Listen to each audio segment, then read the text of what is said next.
श्रीगुरवे नमः।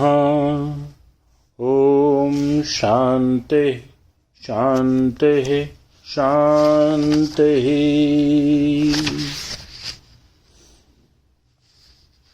प्रणाम भगवान। स्वामी विवेकानंद जी के दिव्य ग्रंथ ज्ञान योग से मनुष्य का यथार्थ स्वरूप अध्याय है, जिसमें बात चल रही थी कि सत्य की उपयोगिता क्या है।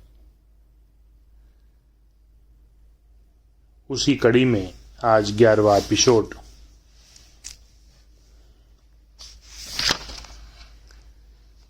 एक और प्रश्न है, क्या यह व्यवहार्य है? वर्तमान समाज में क्या इसे कार्य रूप में परिणित किया जा सकता है?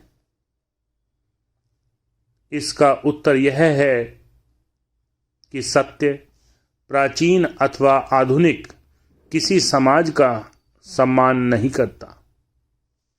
समाज को ही सत्य का सम्मान करना पड़ेगा, अन्यथा समाज नष्ट हो जाए।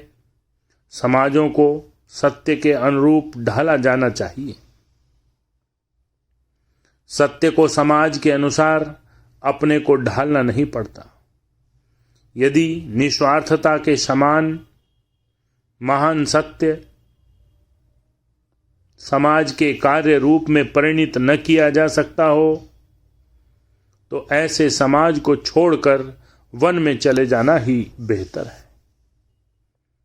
इसी का नाम साहस है।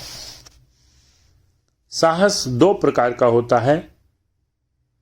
एक प्रकार का साहस है तोप के मुंह में दौड़ जाना। दूसरे प्रकार का साहस है आध्यात्मिक विश्वास। एक बार एक दिग्विजयी सम्राट भारतवर्ष आया।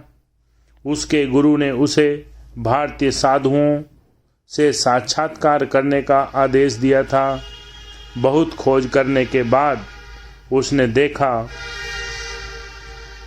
कि एक वृद्ध साधु एक पत्थर पर बैठे हैं।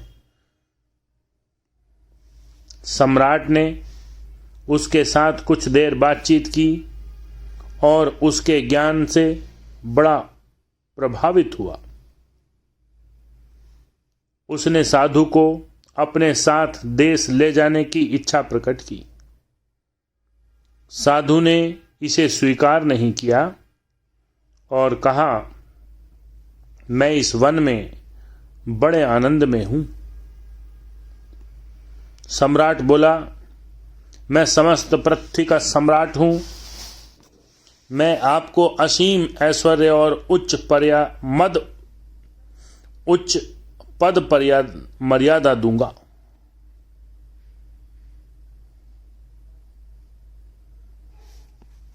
सम्राट बोला, मैं समस्त पृथ्वी का सम्राट हूं। मैं आपको असीम ऐश्वर्य और उच्च पद और मर्यादा दूंगा।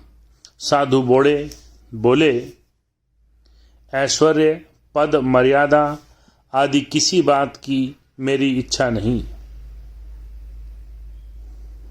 तब सम्राट ने कहा, आप यदि मेरे साथ न चलेंगे तो मैं आपको मार डालूंगा।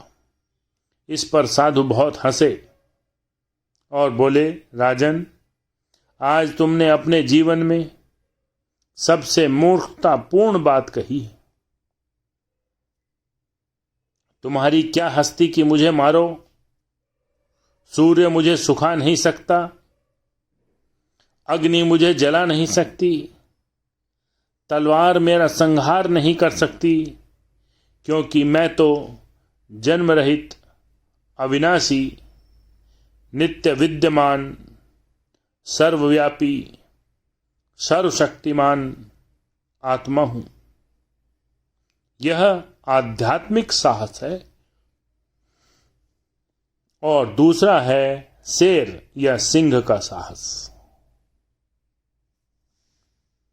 बहुत ही बढ़िया रोचक कथा, बहुत एक दिव्य आध्यात्मिक साहस को समझाती हुई।